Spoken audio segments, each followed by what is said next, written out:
La presente entrevista va a ser grabada con el consentimiento de todas ustedes, compañeras. Muy buenas tardes. Doy inicio a esta entrevista.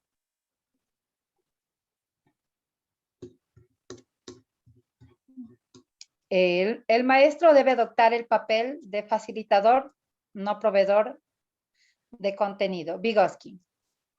Le damos la bienvenida hoy, martes 13 de julio del 2021. Muy buenas tardes. Nos encontramos un grupo de estudiantes del segundo semestre de la carrera de Educación Básica, modalidad en línea, de nuestra prestigiosa Universidad Técnica del Norte.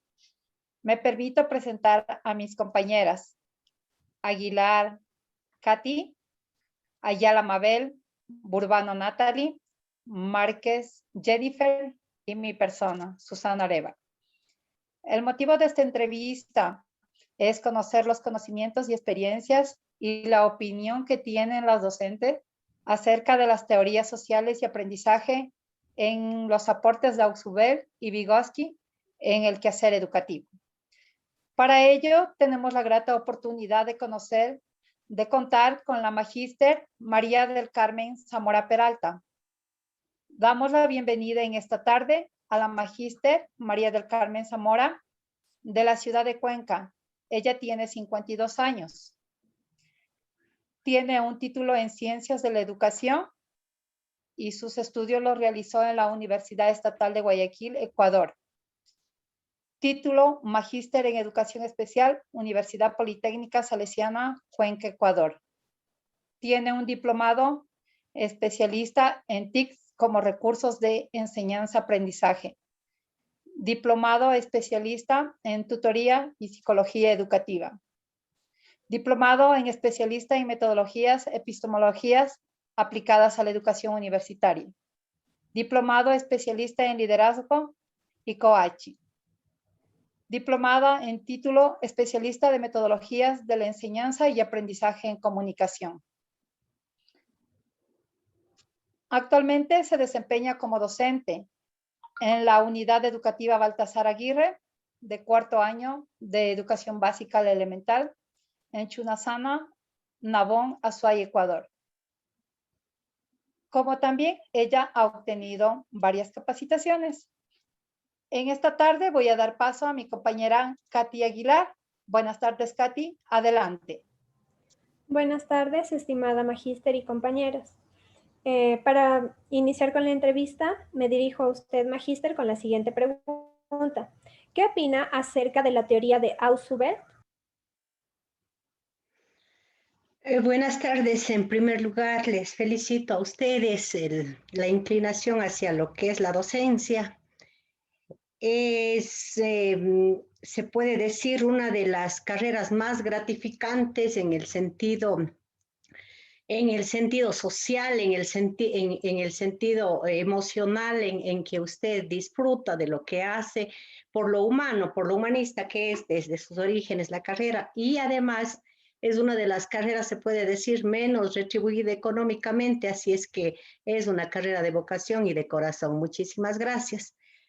Ausubel, podemos decir que Ausubel, al igual que muchos de los pensadores, mantiene una teoría en la cual se inclina hacia el aprendizaje significativo. Es decir, que el estudiante, el docente es el que es el intermediario, el docente es el que proporciona los conocimientos, prioriza lo que debe aprender el estudiante. Entonces, Ausubel, parte de lo que ya conoce el estudiante es lo que nosotros todavía mantenemos dentro de lo que es la educación, es decir, con un ejemplo le trataré de explicar. Cuando usted pretende enseñar en los grados bajos lo que es un número, por ejemplo, usted va y no le enseña al niño de golpe y le dice este es el 1, este es el 2, sino primeramente va hacia la experiencia previa que tiene el estudiante. ¿En dónde ha visto esto? en donde usted, allí saldrá la parte que conoce el estudiante, que le dice, yo he visto eso en el libro de la guía telefónica que muchas veces conocen los niños chiquitos, o a veces dice en la camiseta de mi papi, en la camiseta de mami, entonces este es el aprendizaje significativo de Ausubel, el que dice que partiendo de los conocimientos anteriores del estudiante, trata de crear los nuevos, pero asimismo, no digo, mediante la priorización de contenidos. Aquí tiene papel prioritario, se puede decir, el docente sobre lo que es el estudiante.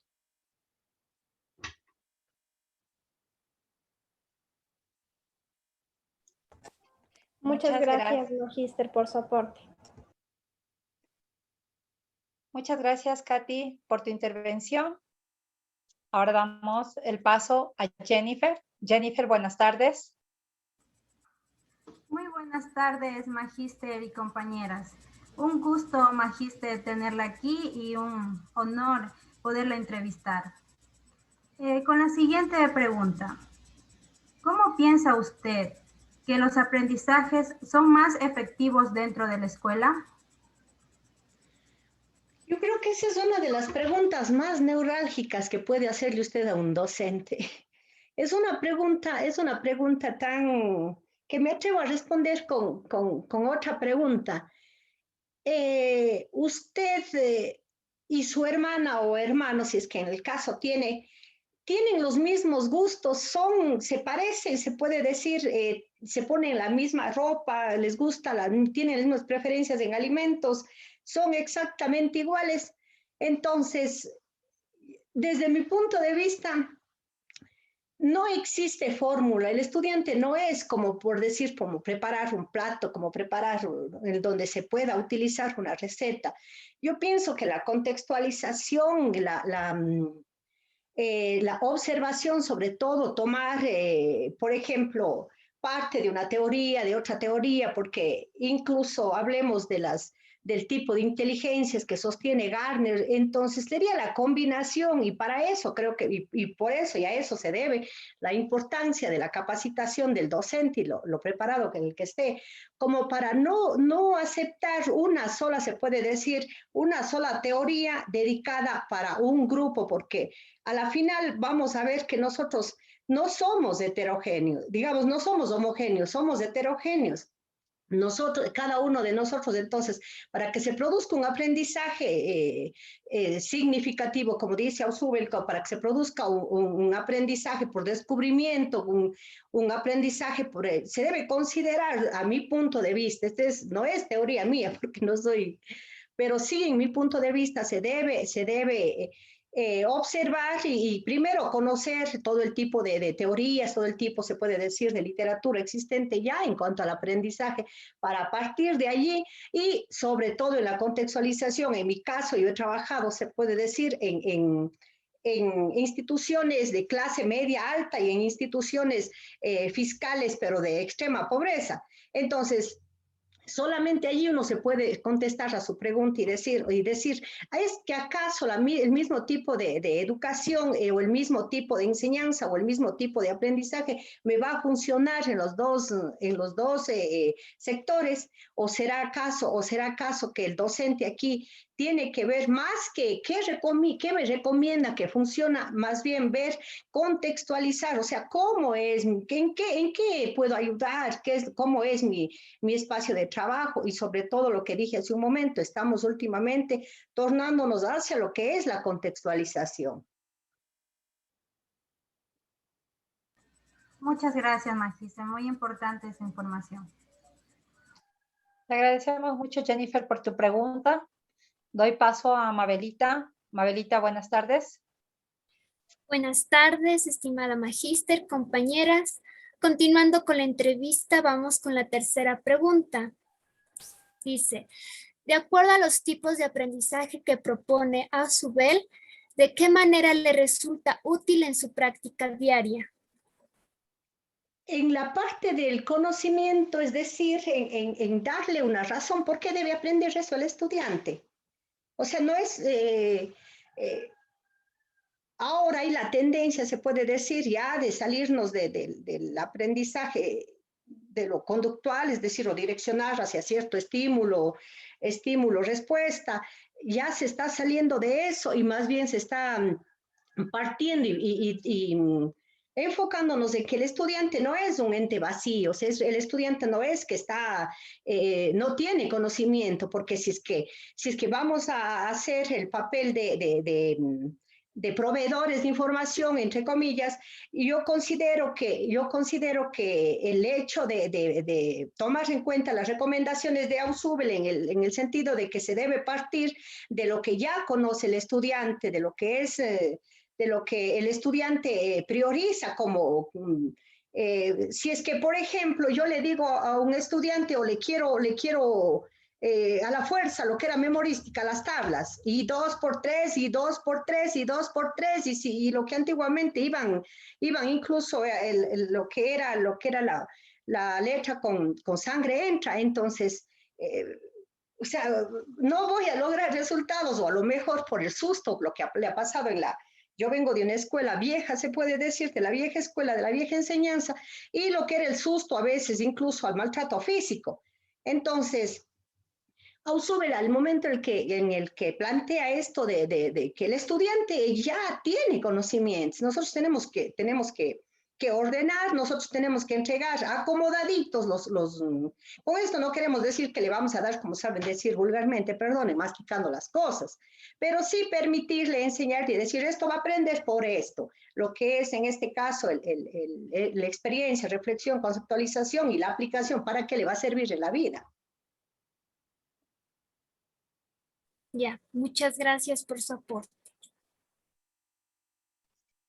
Qué bueno, qué importante saber sobre todo esto. Tomaremos mucho en cuenta. Muchas gracias, Mabelita, por tu pregunta planteada. Ahora vamos con Natalie. Natalie, buenas tardes, adelante. Sí, buenas tardes, estimada magíster. Buenas tardes, compañeras. Pues un gusto tenerle aquí con nosotras, que comparta con nosotras sus conocimientos, magíster. Bueno, de mi parte quería hacerle la siguiente pregunta, ¿no? Para usted, magíster, ¿quién es Vygotsky y qué enfatiza en los factores sociales? A ver, Vygotsky, ¿quién es Vygotsky? ¿Qué podemos decir? ¿Qué dice Vygotsky? Vygotsky simplemente nos dice que el niño no solamente aprende, sino que no aprende solamente en la parte formal de la escuela, sino aprende de la relación cultural que tiene. Por ejemplo, ¿por qué nosotros hablamos español?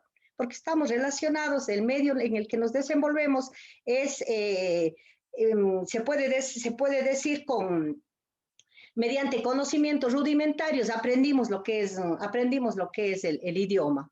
Ahora, también sostiene que existe ya procesos superiores en los cuales necesita de la instrucción, que sería en este caso las instituciones de enseñanza. Ya un ejemplo, el niño va aprendiendo y va incorporando un sinnúmero de palabras. Cuando llega a la escuela, el niño ya sabe incluso conceptos de algunas palabras. El niño ya sabe lo que significa la vaca, lo que significa lo que es el perro, qué hace el perro, pero no sabe escribir perro, no sabe escribir vaca. Entonces allí viene el complemento de la parte formal, se puede decir con lo que es lo rudimentario. Entonces viene a complementarse y se produce el aprendizaje. Usted ve que un niño pequeñito, cuando es estimulado, cuando ve un balón, cuando él entra en la escuela, él ya sabe para qué sirve el balón y dónde aprendió eso.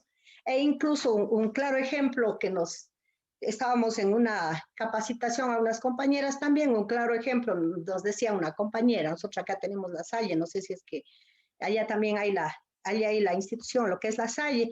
En La Salle, por ejemplo, le hicieron la pregunta a un estudiante, son dos estudiantes en diferentes áreas en las que fueron preguntados o consultados, en la que le preguntaron a uno de los estudiantes, dijo, ¿de dónde viene la leche?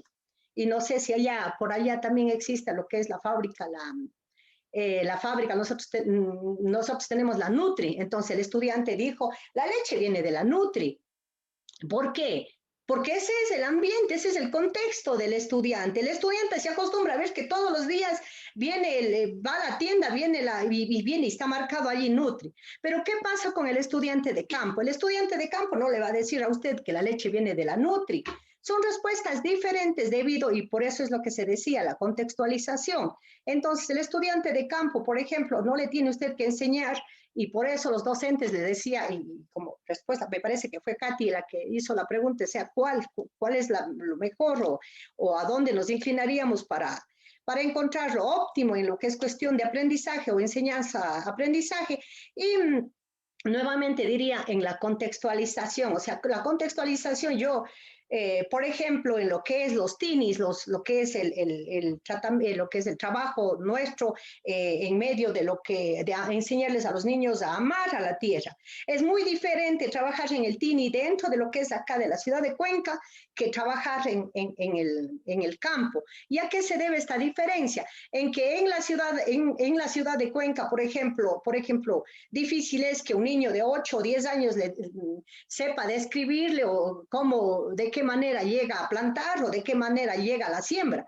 E incluso a mí me ha tocado, por ejemplo, más o menos un tipo de aprendizaje, se puede decir, porque el aprendizaje está a lo largo de la vida, y aprender de los estudiantes, por decir, venían y decían algunos animales en quichua, o por ejemplo, upajit kangichi, eso significa toditos calladitos. Entonces, mire, o sea, por ejemplo, como es quichua hablante la población donde yo trabajo, el momento que les digo yo que contextualizo el momento en el que llego al campo y digo eso, él me entiende, pero si digo lo mismo exactamente al mismo grado, a la misma edad, el mismo proceso de enseñanza-aprendizaje, le digo lo mismo, no me va a entender.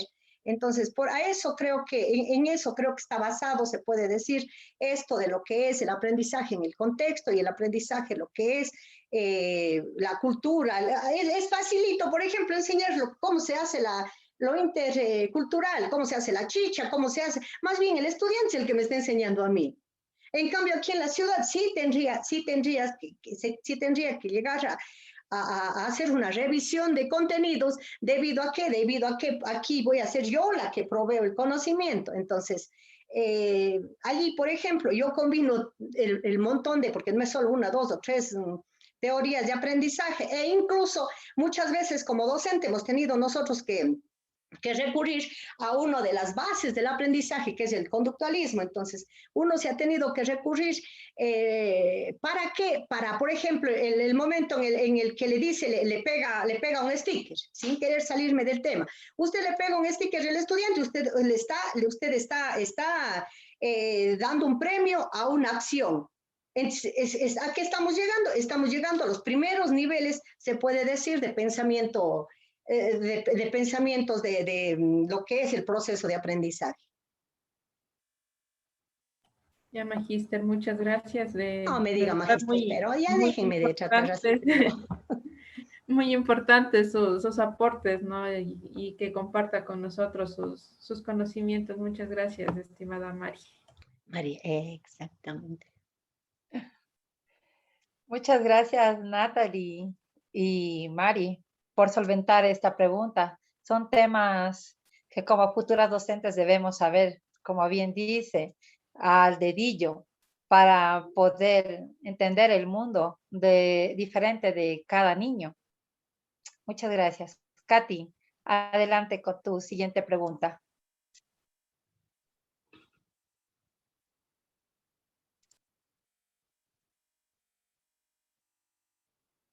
Parece que tiene problemas con internet.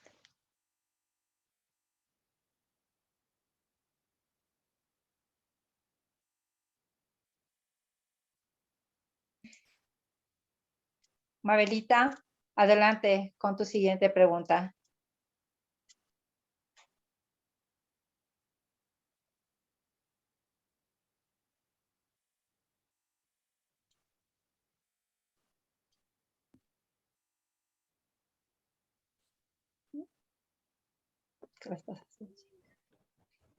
Bueno, si mis compañeras, no sé qué pasó con el audio, qué pasó, tal vez tuvieron problemas de internet.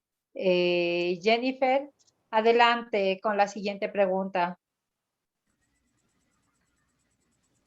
Sí, la siguiente pregunta. ¿Qué factores culturales cree usted que intervienen en el desarrollo cognitivo del niño? Esto sería, hay los, como les dije antes, los rudimentarios, los que se aprende sin un ente formal y los superiores, que es lo que hice referencia hace un momento.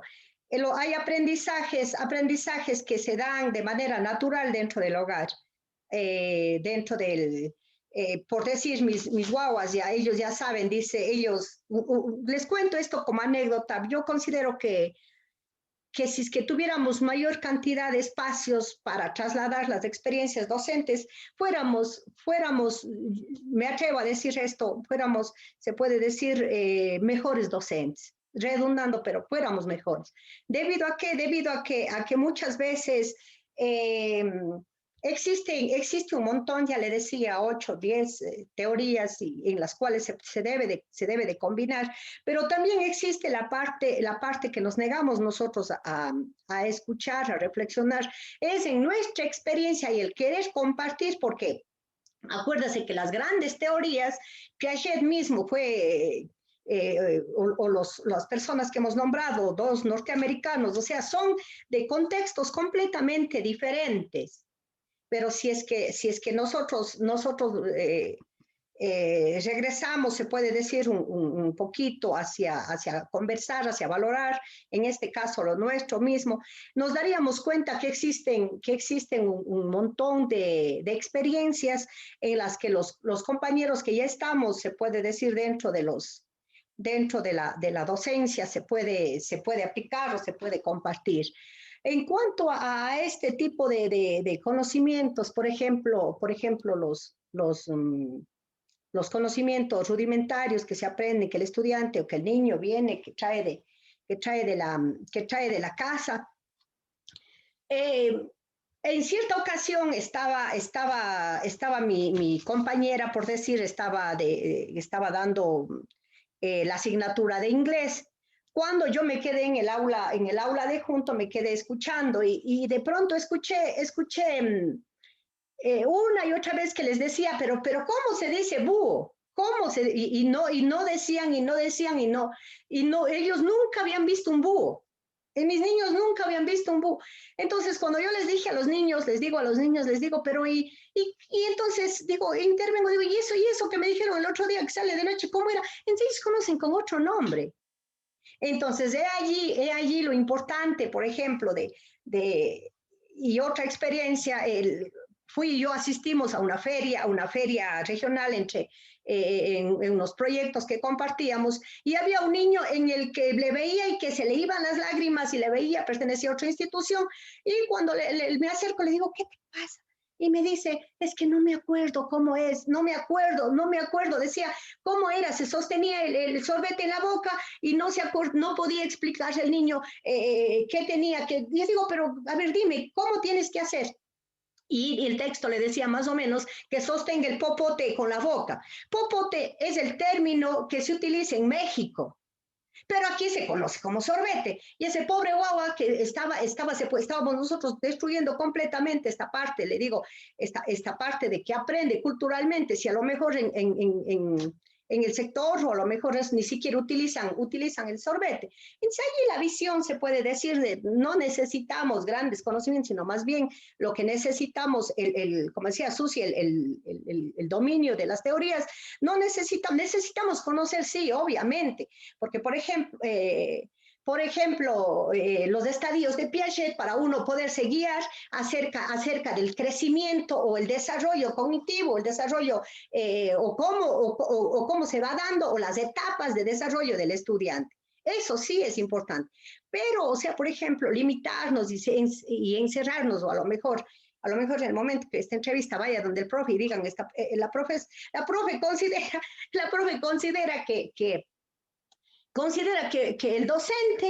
el docente tiene que limitarse, más bien no limitarse, quito esa palabra, tiene que regir al contexto tiene que decir, si usted es docente, no, vamos a tener todos la misma formación, pero la misma oportunidad de trabajar, ya le digo, la riqueza de trabajar, por ejemplo, siendo docente de segundo de básica, de tercero de básica, y también siendo docente de tercero de bachillerato, en donde usted ya ve estudiantes que deben cumplir el perfil de salida y se da cuenta que tienen algún tipo de problema.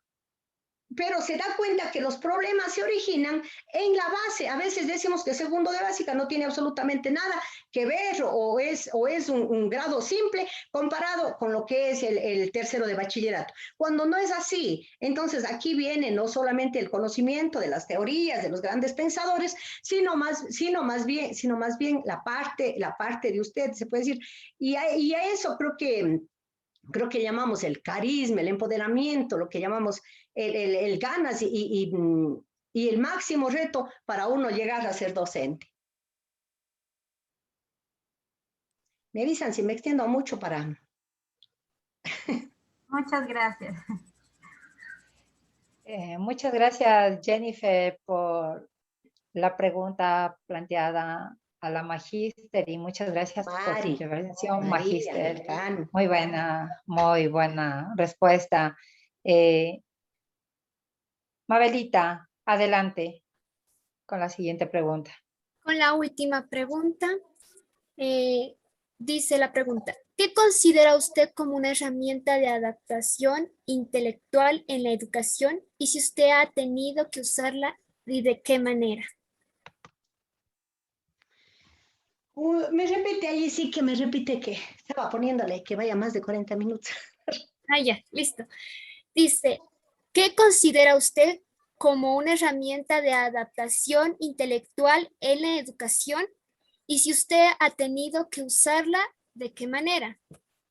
Allí se vendría ya el proceso de lo que es el aprendizaje, en donde primeramente se tiene que recurrir a captar la atención del estudiante, que le interese el tema, que haga cuenta que si es que el estudiante está en una ventana, al estudiante le va a interesar más quién pasa por fuera de la ventana que lo que usted le está diciendo, si es que usted no sabe captar la atención del estudiante.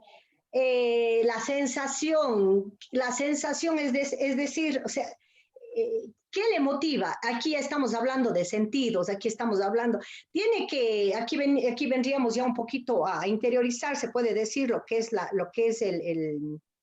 motivación. Recuerde que lo que sé decirles yo a mis estudiantes, o sea, tiene que haber un gusto por venir a la escuela, no porque la mamá le sigue con la escoba, porque las dos son un tipo de motivación, una interna, la otra externa, claro, intrínseca y extrínseca, pero los dos son motivación a la final.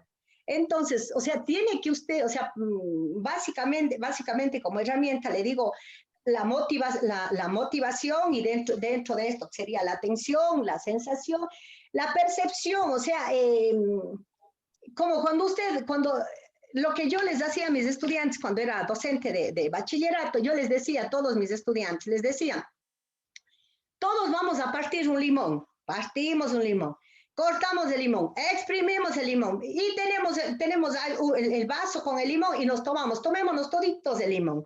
¿Qué es lo que pasa cuando usted se toma el limón? O sea, usted empieza a salivar, usted empieza a sentir. ¿Por qué? Porque hay memoria del aprendizaje que tuvo, hay memoria, o sea, hay recuerdos. Entonces, llegar a la memoria, pero una memoria no a corto plazo, memoria de trabajo, en la cual usted se terminó la clase y después es como cuando uno ha sido estudiante, uno utilizó tanto la memoria con cierto docente o depende de cierta exigencia, que en el momento en el que se acabó esa materia, digo, ahora sí me olvido de todo. Y se olvidó y no llegó a la siguiente clase ni a recordar. ¿Por qué? Porque allí no se dio el aprendizaje significativo al que hace referencia Uxubel. O también el aprendizaje de construir usted mismo, por decir, no me quiero extender, no les quiero quitar mucho tiempo, pero ya cuando me pongo a hablar de educación, creo que es el tema que más nos gusta a los docentes. En cierta ocasión, y mi tesis de licenciatura estuvo basada en lo que es en lo lúdico, admiro muchísimo lo que es Montessori, no sé si tenga conocimiento, pero María Montessori como médico psiquiátrica, ella observó, ella observó que uno de los estudiantes o uno de los internos se guardó un pedacito de pan para jugar. Entonces no solamente nosotros podemos llegar, lo que sé decirles a los compañeros cuando estamos cuando estamos en capacitaciones o cuando estamos en conversatorio. O sea, no solamente se trata de utilizar, usted llega a una clase y dice, jóvenes, ¿cómo están? Siga al pizarrón. O sea, y nos ha tocado, nos ha pasado. El docente tiene que estar, se puede decir, enamorado de su profesión. No puede llegar con un cuaderno, con el mismo cuaderno que enseñó hace 40 años, 39, 38 o 25 años, que enseñó al padre, al hijo, al abuelo, que enseñó con el mismo cuaderno o sea, no podemos mantenernos, se puede decir, con 4 estrategias. Y aquí les contaré también un ejemplo. Dice que salió un arquitecto en un viaje a la luna. Imaginémonos esto, salió el arquitecto, salió un médico y salió un profesor. A lo que bajaron, a lo que regresó el cohete, hagamos cuenta que somos creadores de esto, a lo que bajó el cohete, bajó primerito el arquitecto y se maravilló, pues hijo, ¿cómo es que la estructura, ve cómo se mueve, ve esta estructura, esa flexible, aguanta terremotos? Bajo el médico, es chuta, ¿cómo va a ser posible? Ahora se puede operar a larga distancia, se utiliza el láser. Bajo el profesor, no, aquí no ha cambiado nada, esto siguen uno detrás de otro en la fila. Entonces, ¿quiénes somos los que debemos propulsar ese cambio? Nosotros somos los formadores de profesiones. O sea, aquí, como se mantiene, un médico en una mala práctica, ¿cuántos mata? A uno. Pero un docente, incluso el docente es causante de no querer que el estudiante, no quiero estudiar más porque para mí las matemáticas no se da. No quiero estudiar más porque para mí esto no se da. Y yo soy un claro ejemplo de eso. Yo cuando estuve en octavo tenía un profesor que nos daban a nosotros corte y confección como materia no se llamaban octavo, primero el colegio. Y el profesor me tenía de aquí haciéndome trazar la sisa, que era del cómo es. Y me tenía aquí y yo sentía lo que me chorreaba la sangre y yo temblaba. ¿Y cómo cree que puedo manipular yo una regla? Entonces son recuerdos en los que hace y los que usted tiene que romper esa cadena. Muchas veces nosotros somos el docente cuchillo que se llama. ¿Podrás pues hacer eso? ¿Podrán? O sea, no se debe retar a eso. Lo que dice, si le envío al estudiante a hacer tal cosa, lo que les sé decir a ellos. A mis estudiantes, cuando he sido docente de segundo, de tercero, de cuarto, de tercero, de bachillerato, el año que sea, cuando viene, señorita, se rompió mi lápiz. ¿Qué quiere que haga? Yo quiero problemas, yo quiero soluciones, pero no porque yo sea cruel, sino porque yo quiero que él se vaya y yo tengo una cajita más allá y donde recojo todos los días, le recojo los lápices, las pinturas y tengo allí. Entonces yo quiero que le doy medios. Y a eso creo que se refiere a alguno de los pensadores como el andamiaje. O sea, darle los medios al estudiante, pero también no darle haciendo las cosas o no facilitarle, como muchas veces hemos caído debido ahora, por ejemplo, a la pandemia y lo que decía, con tal que presente el trabajo como presente, tiene tal nota. Pero también depende del docente, si es que el docente sabe, no tiene el pobre estudiante internet. No tiene, en mi caso, tengo los padres de familia analfabetos. Allí también debo ver, por ejemplo, las principales teorías en las cuales me dice que por ejemplo, un padre de familia de aquí del centro, abogado, arquitecto o persona con tercer o cuarto nivel. La diferencia con un padre de familia en donde estoy trabajando en un sector quichua hablante, indígena, en el cual tienen a lo mejor una mayoría analfabetismo. Entonces, ¿cómo puedo? Allí tiene que entrar, se puede decir, la calidad, allí se deja ver la calidad del docente. Es decir, allí tiene que medirse el docente y de decir, no, si es que allá tiene quien le apoye el estudiante, le mando trabajo a la casa. Pero si es que acá no tiene quien le apoye, la mayor fuerza será que cargar o soportar o incluso aumentar las tutorías en la tarde. ¿Para qué? Para que ese estudiante tenga la misma oportunidad. Entonces aquí ya diríamos incluso a lo que es la parte de la equidad.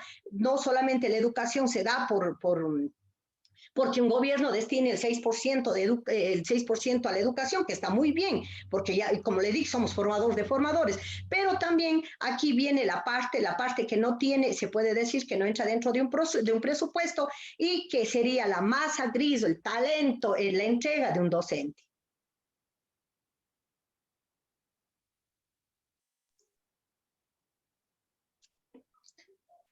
Mabelita. Ya, muchas gracias. Hemos terminado con las preguntas. Muchas gracias, Magíster María. María del Carmen, nomás. Del Carmen Zamora, por solventarnos todas estas preguntas que nos han servido de mucha ayuda y nos han solventado de gran manera para nuestra formación y sobre todo son muy interesantes si las vemos desde nuestra perspectiva, ¿no? Me complace dirigirme a usted para mostrarle nuestro agradecimiento por su presencia que nos dedicó a nuestra entrevista personal y por tomarse su tiempo de participar y dar a conocer sus conocimientos y experiencias, ¿no? Fue muy amable de su parte haber compartido este espacio con nosotras, estudiantes de la Universidad Técnica del Norte. Desde ya le deseamos éxitos en su vida laboral y en su vida cotidiana. Muchas gracias, Magíster María del Carmen Zamora Peralta. Bueno, lo único que les puedo decir, chicas, es un camino muy difícil el que se ha seleccionado en el sentido, ya le dije, económico. Muchas veces toca vencer montes, montañas y cañaverales para llegar donde su alumno o donde su estudiante. Existe una variedad, una amplia gama se puede decir, de teorías sobre el aprendizaje, pero también se puede complementar o se debe complementar con lo que es la garra, con lo que es la parte humana de ser docentes. Hay grandes experiencias en las cuales usted es el psicólogo, usted es el paño de lágrimas del estudiante, usted es quien marca la diferencia y con esto quisiera cerrar el Día de la Madre. El viernes anterior al Día de la Madre estuve, mire que todavía a pesar de que tengo esta emotividad, o sea, todavía me causa, se puede decir, un nudo. Me encanta, yo perdí a mi mami muy prontito, yo soy muy emotiva con el Día de las Madres en mi trabajo. Entonces estaba preparando desde el viernes el Día de la Madre y que me envíen los videos y así vengo haciendo por algunos años. Cuando uno de los estudiantes me mandó solo una foto de una tarjeta y le digo, ¿y la foto de mamita? Me dice, no me envió en ese momento alguna respuesta hasta que más o menos una media hora recibo un desgarrador audio que es todavía, le digo, todavía me causa la misma sensación que ese día, en el cual me decía, señorita, dicen allá, señorita, a mi mami le llevan ambulancia, mi mami no puede respirar. Eso fue el viernes. El día sábado completé lo que es el video. El domingo estaba en el proceso de subir el video. Cuando el niño me llama, yo le dije al niño, le mostré, le envié las fotos, le dije, es católico el niño, le dije, yo estoy poniendo una vela, voy a orar por su mamá, vamos a orar todos y vamos a orar por su mamá y no le va a pasar nada a su mamá. El día domingo, Día de la Madre, el niño en un audio, me envía un audio a sí mismo desgarrador, me dice, mi mami se murió. Entonces, allí quiero que vea qué dice Ausubel. Quiero que vea qué dice Vygotsky, quiero que vea Piaget. Entonces, allí sí viene la parte que se puede decir, la parte humana. Nuestra carrera, nuestra profesión se llama humanista.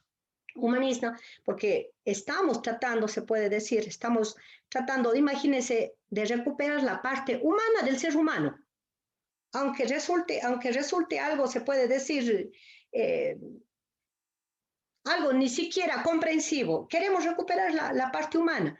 La parte humana, el dejar de pensar en aquel estudiante que no tiene para pagar las copias, porque el docente no es vendedor de fotocopias. El docente, mire, nosotros con los chicos íbamos y comíamos un guineo, compartíamos, les compraba un guineíto a todos y comíamos ese guineo. Ese guineo a lo mejor representó 10 centavos por estudiante para usted, pero ¿cuánto representó para ese estudiante? Nosotros dejamos una huella, marcamos en la vida de un estudiante, dejamos marcando, recuerden siempre, no es solo una mente a la cual que hay que educar, a la cual que hay que preparar. Nosotros somos, se puede decir, las personas que detectamos, incluso los primeros en detectar que un estudiante se quiere morir, los primeros en detectar que un estudiante que está en medio de problemas familiares. Acuérdense siempre, los adolescentes dicen, los niños dicen, hablan, los adolescentes ya no. Con esto ya digo, otra vez termino, porque sigo solo terminando paso. En cierta ocasión, un estudiante, cuando le pedí, vayan a traer tapitas para poner la goma, para darles a cada uno, y él se ofreció, dijo, yo voy a traer mañana bastantes, porque mi papá, como toma tanto trago, deja bastantes tapas botadas por todos lados. Entonces, allí viene la parte del docente, la parte psicológica, la parte de la fortaleza, y les invito a no perder esa parte humana. Lo poquito que se ha podido compartir, espero, ya le digo, siempre uno tiene que mantener la sencillez. Los títulos son simplemente a veces algún tipo de adorno o alguna forma de aprendizaje. Eso es lo de menos, pero en mí tienen una persona que si es que en algún momento necesitan o requieren lo poquito que se puede compartir, o lo que ustedes puedan compartir, o sea, sería lo lindo de la vida. Susi, chicas, un gusto, y espero que el trabajo les sirva y que les ponga, y dígale a ese señor profesor, por favor, profesor, ponrales buena nota. Y a mi Susi. Reiteradamente doy las gracias, Magíster María del Carmen, muchas gracias a usted por su valioso tiempo y por su valioso argumento que nos ha dado en esta tarde. Doy por concluida esta entrevista. Muchas gracias. Hasta luego, chicas. Hasta luego. Hasta luego.